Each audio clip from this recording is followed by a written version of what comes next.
Hello guys, today in this video we will talk about Cureveda Eye Vision Eye Health.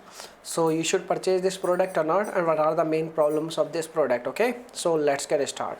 So first of all we will talk about what is the use of this product.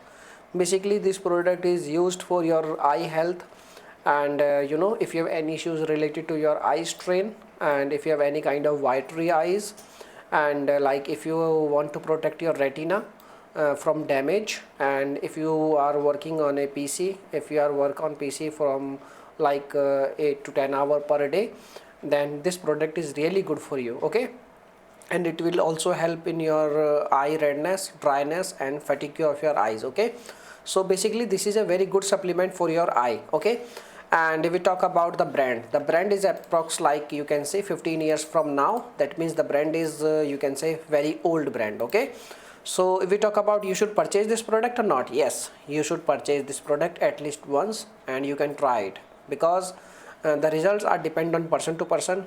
We cannot say 100% you will get lots of benefits, but yes, you will definitely get the benefits.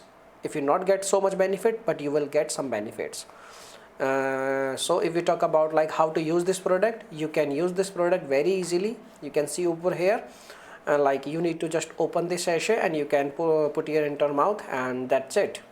You can try this product very easily and you can purchase this product. Okay, and the pricing of the sachet is like 30 days sachet costing is approx like 600 rupees, and the one sachet cost is approx like 19 to 20 rupees. Okay, so this is a very cost friendly you can say product. Okay, and if we talk about like if you really want to know something about this product, you can also consult with their doctors and all. You can see over here there is a consultation you can say option also provided by the brand. So overall the product is looking good. You can try the product without any doubt. Okay, so this is the information. Now you can make your own decision. Okay, so thanks for watching this video my dear friends, and if you have any questions you can make a comment. Okay, bye bye, thank you.